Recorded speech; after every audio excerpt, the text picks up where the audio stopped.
800 soldiers in the DRC who are being held hostage. 800 soldiers, South African soldiers, are being held hostage by M23 and the Rwandan army.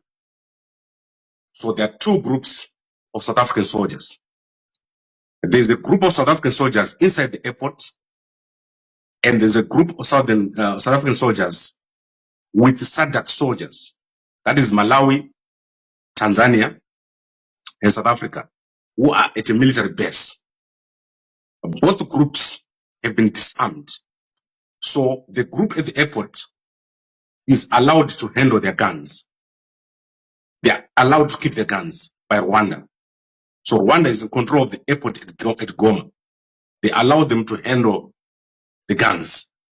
However, they're only allowed to use their guns to shoot at looters. So there are people who are looting at the airport. So the South African soldiers inside the airport are allowed to have guns to help with controlling the looters. However, they are basically also being watched. Then there is a group, or a large group of SADC, UN, and South Africa, which is a military base adjacent to the airport. They have been totally disarmed, and South Africa is failing to enter the country because they cannot land at Goma. So South Africa cannot land at Goma, and South Africa has got no helicopters that can reach that country. So they cannot reach the DRC. So the DRC is very far. I think when you've flown, for those who have flown to America, to the USA, when you're flying to the DRC, it takes so long. Let's say 6 hours. In a helicopter, it will take longer. So there's no helicopter in South Africa which can reach this place and then extract the soldiers. So what has happened is that SADC and South Africa in particular have got these, let's say, thousands of soldiers that are held. And the only people with the helicopters that can reach that country, which are in SADC, that is Zimbabwe, Mozambique, and probably, let's say which other countries could have, probably Zambia. They could have helicopters that reach Goma. They have not given any assistance. They've refused to assist. And the only country that has agreed to assist is Madagascar. So Madagascar has offered medical help to South Africa, but no one wants to cross Rwanda. No one wants to cross Rwanda. Therefore, the soldiers are stuck over there in the DRC, 800 South African soldiers stuck in the DRC. And at the moment, there is a lot of confusion because no one can negotiate with the rebels. The president of South Africa, Cyril Ramaphosa, has not initiated any negotiations with the president of Rwanda. So there is a stalemate where the South African soldiers are just being held and nothing can be done. No movement is taking place. And the families are only able to communicate with the soldiers through satellite phones.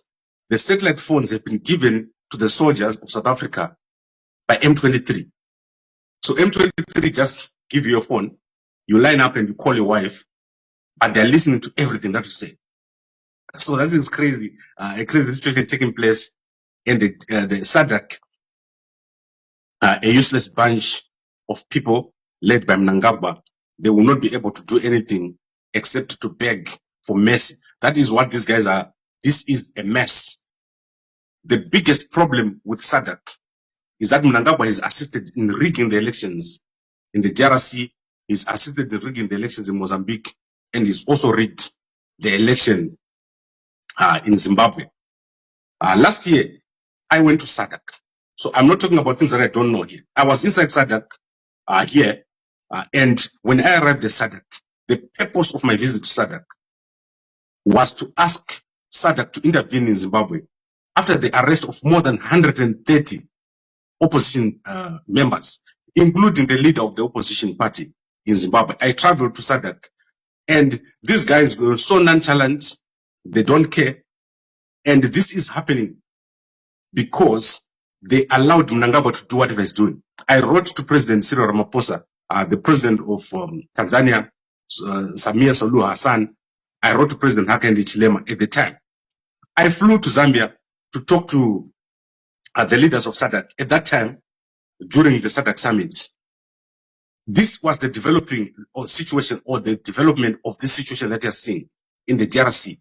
Mnangagwa then put his people all over SADC to rig elections, resulting in what you're seeing right now, lack of credibility for SADC. And all these soldiers that are stuck right now is because when the presidents of this region were watching the situation developing, they did not care, they did not act.